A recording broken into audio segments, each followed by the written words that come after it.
Ya, bismillahirrahmanirrahim. Assalamualaikum warahmatullahi wabarakatuh. Kita gas tipis-tipis ya, teman-teman. Saya Alwi, saya tuh kuli bangunan, teman-teman. Saya buang puntun rokok di kejaksaan.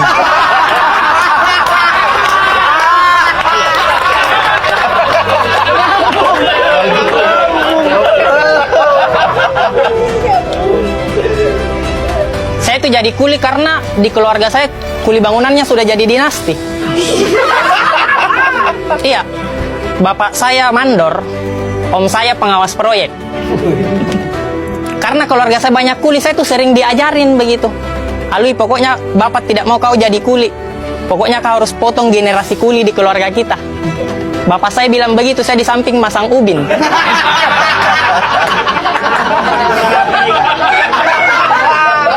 Tidak dipaksa sih, tapi dilatih. Tenang nak, nanti bapak bukain jalan. Kebetulan pengawas paman kamu kok. Mungkin situasi seperti itu teman-teman pernah terjadi di keluarga politisi. Mungkin ya, mungkin. Mungkin ada bapak-bapak bilang sama anaknya, nak, pokoknya bapak tidak mau kau jadi politisi. Kau fokus jual pisang saja.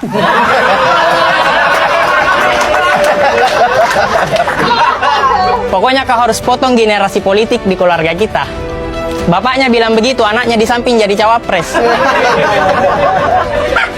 Tenang nak, nanti bapak bukain jalan. Kebetulan pengawas paman kamu kok. Mungkin ya. Cawapres Uganda. Bicara masalah kasus teman-teman, ada banyak banget kasus di sosmed itu saling hujat cuma karena berbeda pandangan politik. Ya maksud saya orang yang merasa dirinya pintar berpolitik, kenapa tidak ambil contoh ke kuli deh? Kuli bangunan kalau kerja baju partainya beda-beda, tapi akur bikin rumah loh. Iya kan? Iya kan? Iya. Benar. Karena kalau kuli bangunan bekerja berdasarkan visi misi baju partai yang dia pakai, kacau. Iya. Karena Indonesia ini bisa maju teman-teman kalau kita ambil analoginya sama kayak kuli bangunan membangun rumah. Rumah ini bisa maju karena kuli-kulinya itu saling bahu-membahu membuat rumah dengan satu arahan dari mandor pemimpin proyek. Cuma yang jadi masalah, rumah yang sekarang yang lagi dibangun kuli-kulinya saling sikut karena mau jadi mandor. Karena mandor punya uang, punya kuasa. Jadi kuli ini saling sikut berdasarkan visi misi partai yang dia pakai, sehingga banyak menimbulkan kasus-kasus yang berat. Ada kuli bangunan baru 2 tahun jadi kuli, masih muda banget, pengalaman minim, tiba-tiba mau jadi mandor.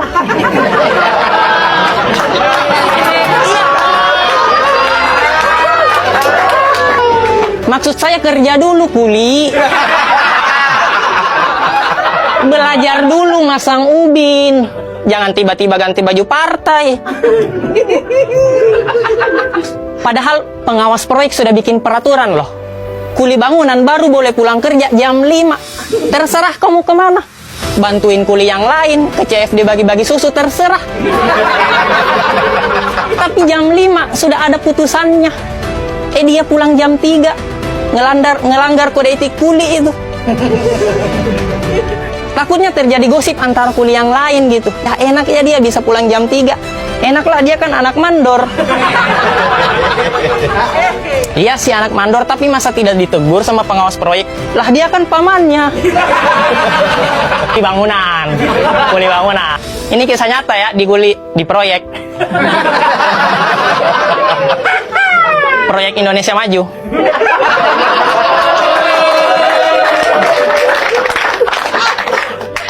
Ada lagi kasus berikutnya, kuli terlalu banyak gimmick. Rambutnya warna putih. Terlalu ngebet mau jadi mandor, tiba-tiba di proyek azan.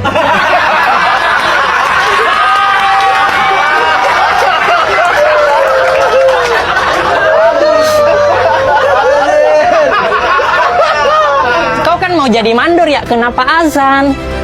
Pengen banget dibilang kuli agamis gitu. Ini kuli identitas ini. Om Ded, saya bisa tambah durasi tidak? Boleh. Kuli ini banyak kasusnya ini. Boleh. Tiba-tiba agamis, terakhir dia tiba-tiba di proyek nonton bokep. Kita kan bingung lihatnya ya. Yang paling parah, paling viral, dia pernah melarang anak muda main bola di lingkungan proyek. Padahal anak muda sudah mau main bola di lingkungan proyek, tapi dilarang, akhirnya batal. Anak muda kan mau main bola ya dikasih bola Pak, jangan dikubur mimpinya. Iya kan? Anak muda kan mau main bola ya karena mau ngangkat piala, bukan mau hidup terjamin karena diangkat karyawan. Iya kan? Ada lagi kuli bangunan, disuruh sama pemilik rumah ngurusin ruang tamu. Dimana kita tahu ruang tamu adalah ibu kota dari sebuah rumah, karena tamu datang di situ. Tapi ruang tamunya masih banjir, banyak polusi. Kita sih tidak masalah, karena kuli ya wajar, ada kekurangannya kan. Cuma yang jadi masalah, di saat dia mau jadi mandor, dia tiba-tiba menjanjikan kemerdekaan bagi rumah yang lain. Kita tidak percaya.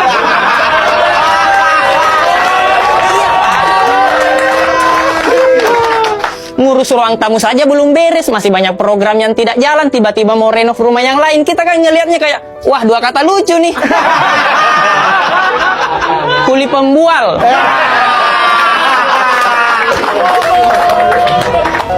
Terakhir dia bukan kuli, teman-teman.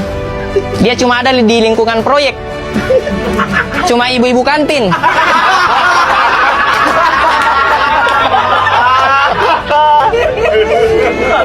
Cuma ibu-ibu kantin yang jual keratindeng yang logonya banteng.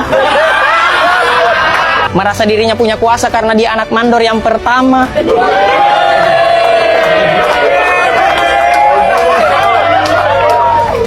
Kerjanya cuma ngecengin mandor yang sekarang. Ih, mandor yang sekarang kalau bukan kantin saya kasihan deh.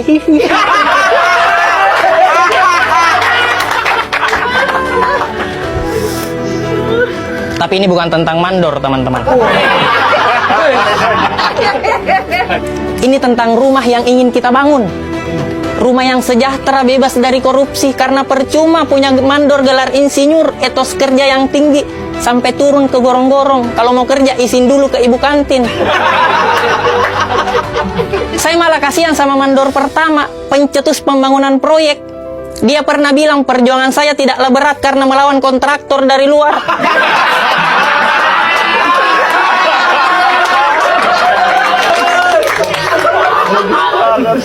Tapi perjuangan kalian lebih sulit karena melawan kuli di proyek sendiri. Secara tidak langsung mandor yang pertama nyindir anaknya sendiri. Sama cucunya juga.